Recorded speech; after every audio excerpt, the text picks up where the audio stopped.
Welcome, everybody, to Faith, Family, and Business. I'm Natalie Lavlock, and I have a very special guest with me here today who has a pretty exciting announcement. You all heard me allude to it several weeks ago, probably close to 6 or 8 weeks ago. And I said, keep watching because we're going to tell you, keep watching. Well, today is the big day, and I'm Yay. so excited to have Michelle Rayburn here with me. Michelle, welcome. Welcome to the show. Thank you, Natalie. I'm so happy to be here this morning. Awesome. So I'm just going to read a little bit about your bio, but then we're going to jump in and I'm going to have you tell us your story, okay? We'll get into the nitty gritty, right? The good stuff, the juicy stuff. So Michelle is a freelance writer and a podcaster, and she appreciates how life difficulties can actually turn out to be your greatest opportunities to learn and grow. Now, a kindred spirit of mine, she loves dark chocolate. She loves iced coffee and a breezy afternoon in her hammock with a good book. Oh my goodness, does that not sound amazing? I love amazing. It. I'm so over winter. It's time for Me spring. too. So she is the author of several Christian living books, including Classic Marriage, Staying in Love as Your Odometer Climbs. That sounds interesting. And The Repurposed and Upcycled Life. Michelle has a master's in ministry leadership with a pastoral counseling emphasis. She's been married to her husband, Phil, for 31 years. Congratulations. Thanks. And they've successfully launched 2 sons into adulthood. And she says if light-hearted sarcasm were a course for credit, she could teach it as a second language. Amen, sister. It comes from raising boys. It kind of has to. It's almost like a survival mechanism. It is. I think it's their second language. I really do. So let's jump into this and let's go back. Tell us your story. I know a little bit of the background, but tell us where this starts and how you got to where you are today. Okay. Well, let's go all the way back to the day I was born. Just kidding. We've got time for that. So I grew up in a Christian home with parents who took us to church every week. We were really involved. They had us on stage from a young age, like singing along with them when they were leading worship and stuff like that. And so I remember as a small child having that relationship with Christ and knowing that I wanted it. It wasn't just because my parents had it, but, a typical child, I didn't fully understand. So when I got to be a teenager, that was when I was really exploring and questioning some things. And I remember asking questions that really bugged pastors and Sunday school teachers, like why? Mm-hmm.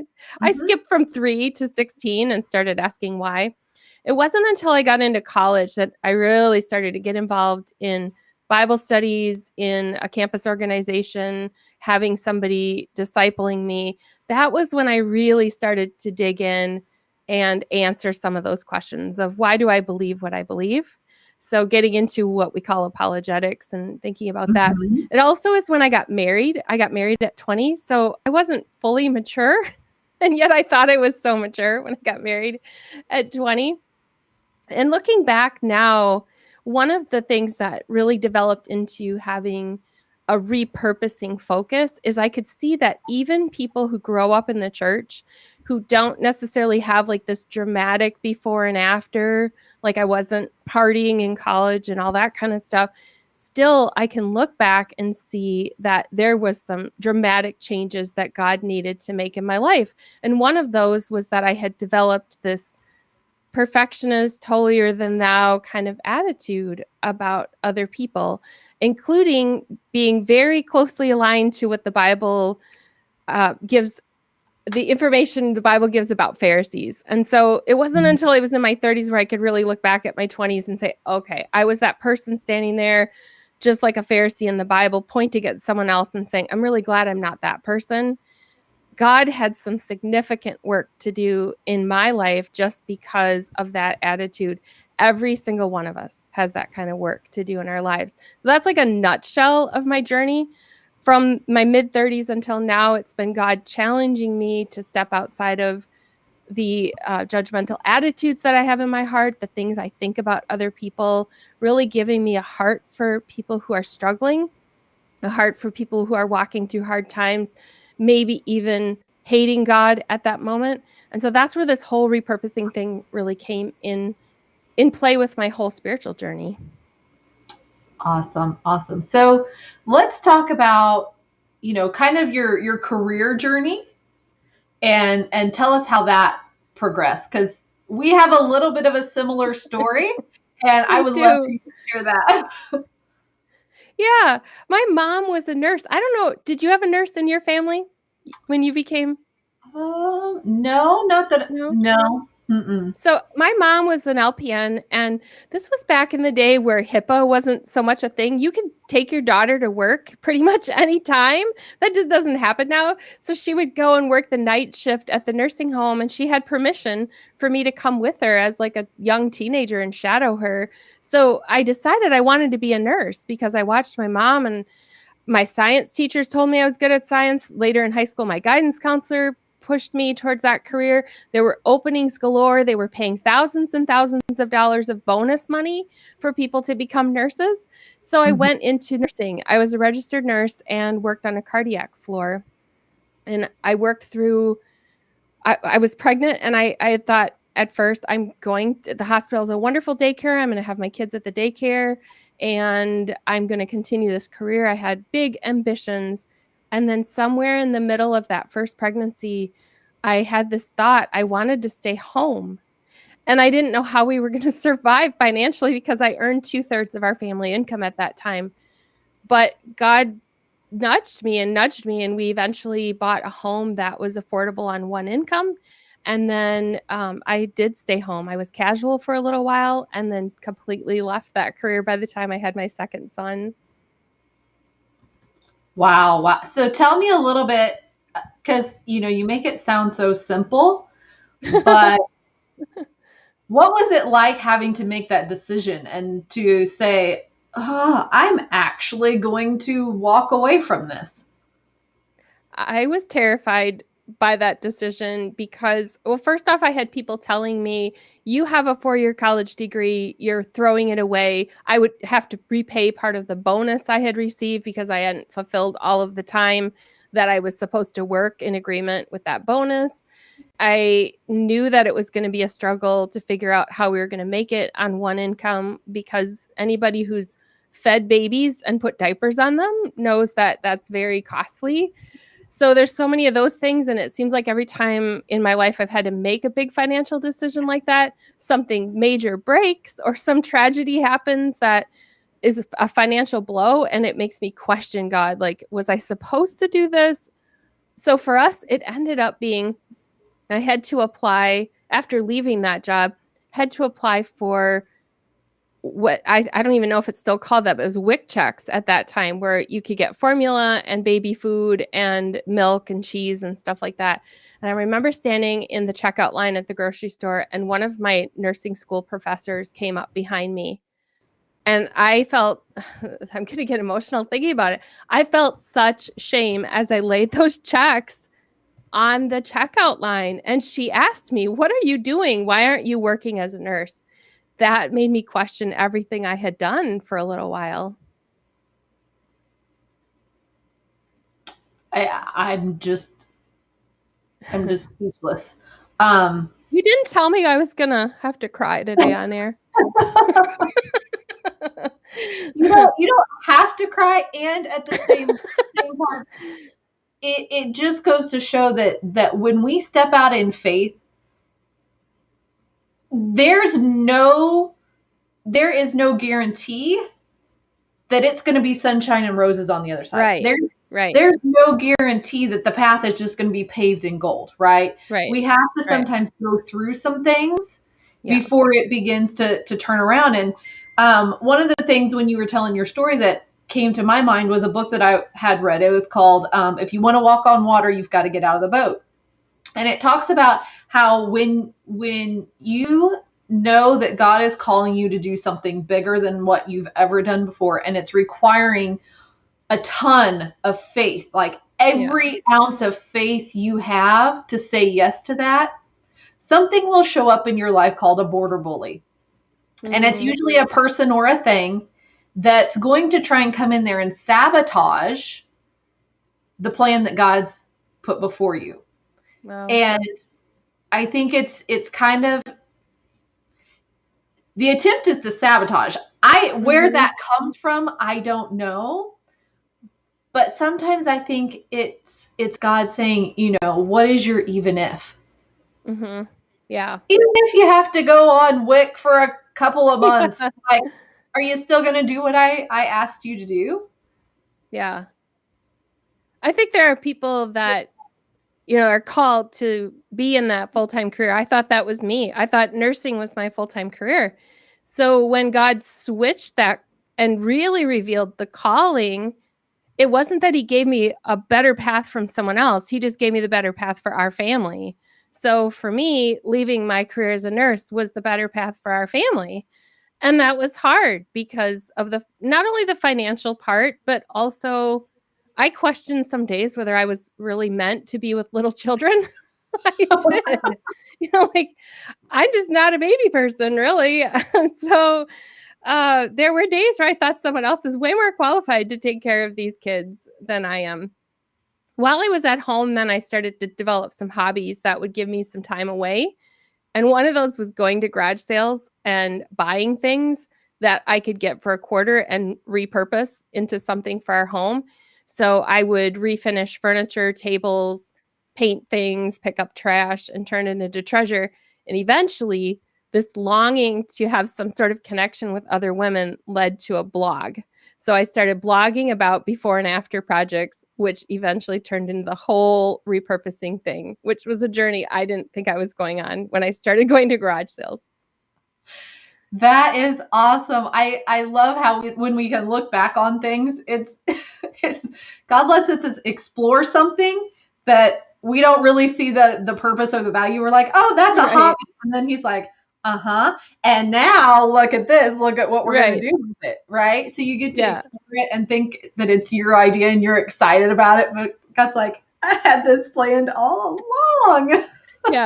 Yeah, because I thought I was just furnishing our home on a budget because I had left my job. It's like it turned into something else. Yeah. Yes. So tell us a little bit. You wrote the first book. Tell us a little bit about your first book.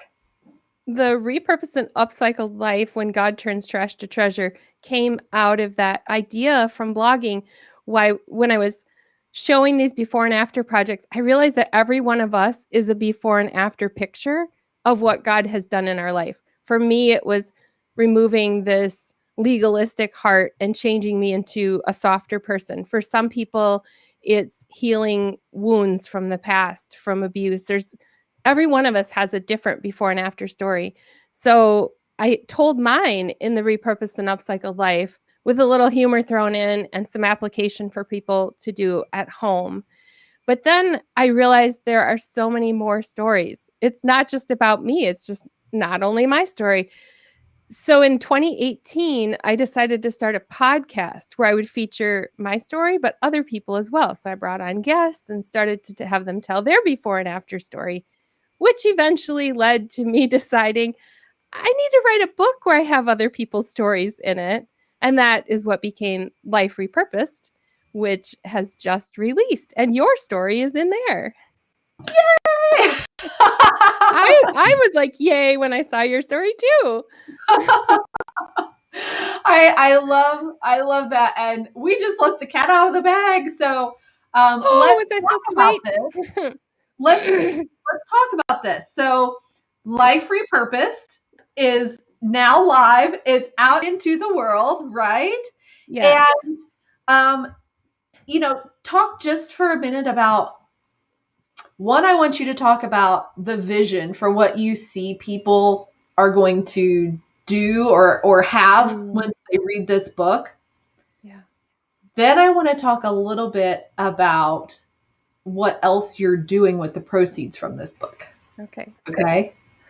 Sure. So the vision for Life Repurposed, which is stories of grace, hope, and restored faith, was for other people to find hope and see that God can change their situation too. Or if he can't change the situation, he's going to show up there and show them something about who he is in the midst of it, whether it's that he's faithful, he's trustworthy, all of those character qualities of God.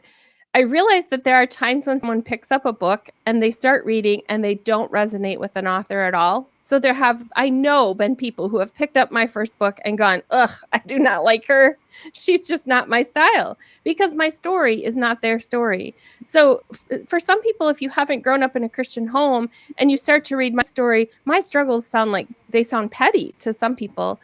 But then someone else's struggle really resonates. So that's why I had this vision to have a book with other people's stories so that there would be a place where somebody could read all of the stories as a collection and see that in this person's life, God showed up this way. In this person's life, he worked this way. This person is still struggling with grief, but their God is with them. Those kinds of things. So it's 34 stories. They aren't mine. I wrote the introduction and that's it. It's a compilation of other women's stories, each one with a different takeaway. So my hope is that a reader would pick it up and see that there's hope in their life too, because they're inspired by what they see in someone else's story. The other thing I wanted to come out of this project was for there to be some sort of way of giving back and investing in future lives of people. And so I set up a page on Destiny Rescue, which is an organization that rescues young women, teenagers, and children from human trafficking, mostly overseas, but they're working right now on a program in the US too. It's easier to rescue people in other countries because they can just go in the back of a bar and rescue a bunch of young girls.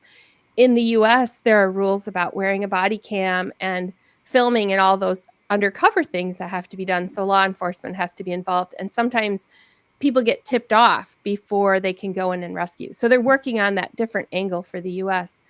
But just to be partnering with an organization that rescues young women. So I'm donating a portion of the royalties when the book sells on Amazon. A portion of the royalties that come in are going to Destiny Rescue, but anybody can give over and above that too.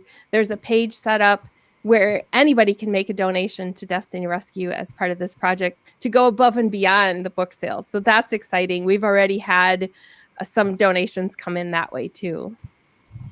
That is awesome. That is awesome. And I think it's such a big issue globally. Yeah. We haven't even tapped the tip of the iceberg in our understanding of what's going on around this issue. Right. And I know there are several organizations that are out there that are battling this each and every day. Yes. And I think anything that we can do to support them in that, we need to take the opportunity to do that. Yes. Yeah. What's exciting to me is that the stories in the book also represent some aspect of that. So we have an author who's from South Africa who grew up in Zimbabwe, and she tells her story of how girls aren't even educated sometimes because they're destined for a human trafficking career. And so she's risen above that. She's a social worker now. And to read that story and know that there's hope. And then there's another US author who tells her story of trafficking, and now she has a ministry that's dedicated to rescuing girls in the US and women. So I love that thread is also in the book, because some of us, I was raised in the Midwest in a little rural community. I was sheltered from really a lot of what's happening in my own world until you start to read people's stories of human trafficking and realize this is happening around us. It's happening all over the world. Mm-hmm. Mm-hmm.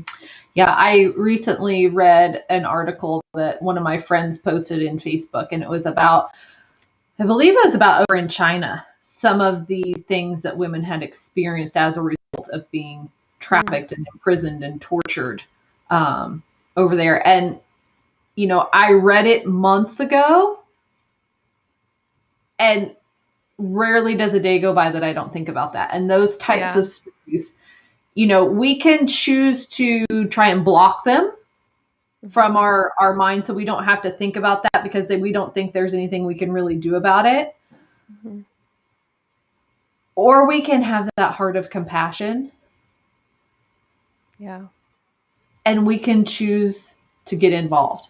We may not be the frontline person going into those places to bring the victims out. Right. But when we do something simple like this, like buying a book on Amazon, right? How simple is that? Knowing that a portion of those proceeds are going to go to help rescue a little girl or a woman who's being trafficked. And I think probably for so many of them in that situation, they probably struggle to hold on, if not completely lose hope that life can be different.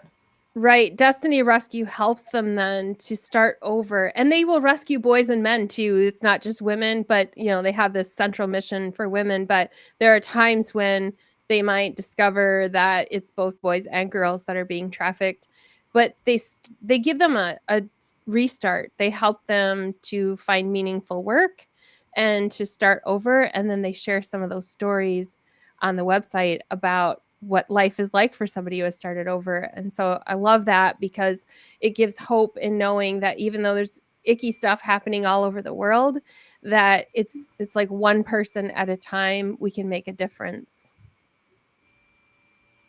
I love that. I love that. One person at a time, we can make a difference. Yeah, there's so many. Some of the stories of the authors in the book too are ones where they tell part of it in the book, but there's so much more. And when you look around at the people you see every day, the people you work with, whether they cross your career path or you see them at the grocery store, there's so much hidden hurt in people. There are so many stories of assault or abuse or things that people have come through. And I look at the little kids now who are lining up for the school bus, and I think, how many of them are having secret things happening at home? And so that also, I look at my granddaughter. After raising boys, there's finally a girl in our family. And I look at her innocence and I think, so many women are grown now, but their innocence was taken from them as a child. And so the whole concept of before and after and repurposing is that God can heal those wounds. There are counselors out there that are specifically trained for that. There are ministries that can help people to get past that shame and that hurt that keeps them from really being who God wants them to be. We hold back and we don't step into this purpose that God has already set before us, because you said that even if it goes the other way too, like what if, what if someone finds out about my story? And so it keeps us from just opening the doors up and telling that story and letting it help somebody else. And that's the thing too, right? The last part of that sentence, like, as long as we keep it inside and we don't share it, the door's not open to help anybody else. Right. And sometimes we think there's so much negative on the other side of that door. It's like, I just need to keep the door closed and I need to keep it to myself and, whatever. But when you open the door, that's when the light comes in. Mm-hmm. That's what lets the light in. Is what lets the message out. That's where freedom comes from, is when we're willing to excruciating vulnerability to help somebody else. And from working as a nurse too, that sometimes the healing process is painful. That's a life lesson that I saw when I worked as a nurse, is that, like, in order to save someone's life, because I was a cardiac nurse, there were times when we did CPR on them and it broke their ribs, but it saved their life. Or they had to have open heart surgery, which led to a month-long recovery process for them, but it saved their life. And so there is some pain in the process of getting well, but we look at the other side of it and know that, okay, my story is to point people to God. I like to look at it like this. We can say, if someone can look at me and say, only God could have done that, then then I have fulfilled my purpose on earth. Because it isn't to point to me. I don't want people to look at me and say, oh, wow, look what she did. I want people to look at our before and after and say, only God could have done that. That's it. That's the show. That's a wrap.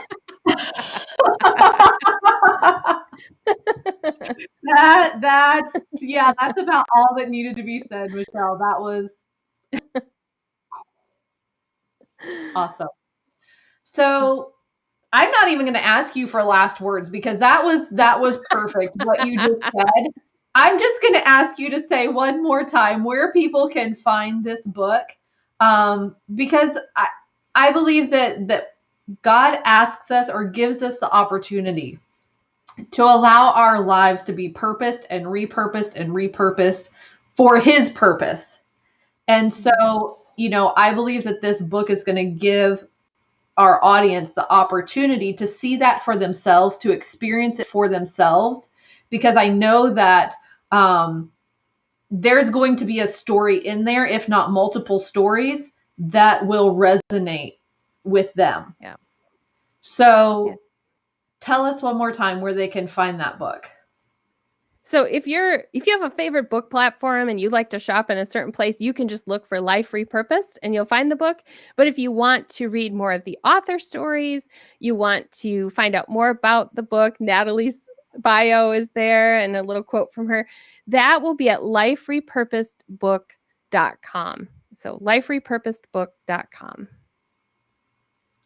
There we go. And I think you can see that link there. We will also put it in the chat for you as soon as we're done here. So you'll be able to just grab that really quickly. And so I'm just going to wrap us up here and say thank you for watching. Thank you for being a part of this broadcast. Michelle, thank you so much for your heart in what your vision is to accomplish, both through this book and through Destiny's Rescue. So thank you very much. And to everybody out there who's watching, grab this book and do your little piece to make a bigger impact. Have a great day. Thank you so much for having me today. Bye-bye.